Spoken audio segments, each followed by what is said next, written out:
Hello అందరికీ welcome to Lasya అభిరుచులు. ఈరోజు నేను చేయబోయే రెసిపీ సగ్గుబియ్యం కిచిడి.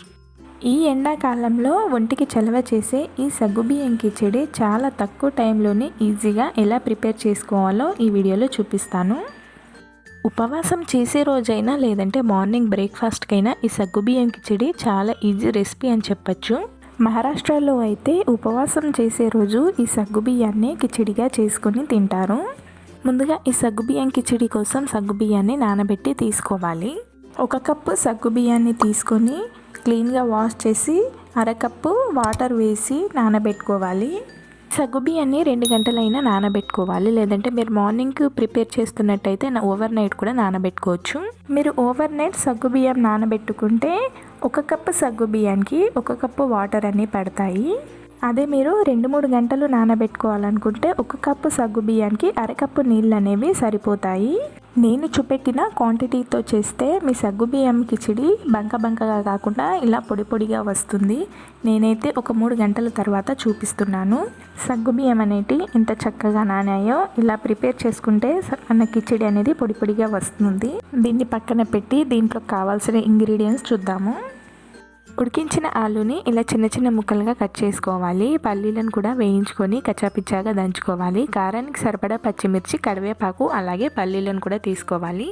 ఇప్పుడు స్టవ్ మీద ఒక కడాయి పెట్టుకొని అందులో ఆయిల్ వేసుకోవాలి. ఆయిల్ బాగా హీట్ అయిన తర్వాత ముందుగా పల్లీలను వేసుకోవాలి.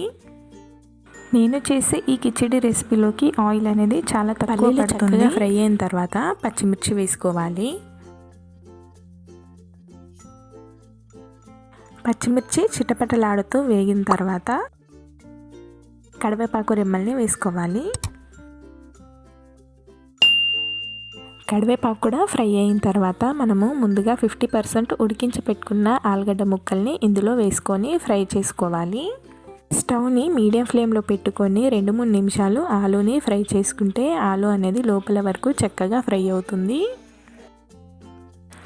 ఆలు కాస్త ఫ్రై అయిన తర్వాత మనం ముందుగా వేయించి పొడి చేసుకున్న పల్లీల పొడిని కూడా వేసుకోవాలి.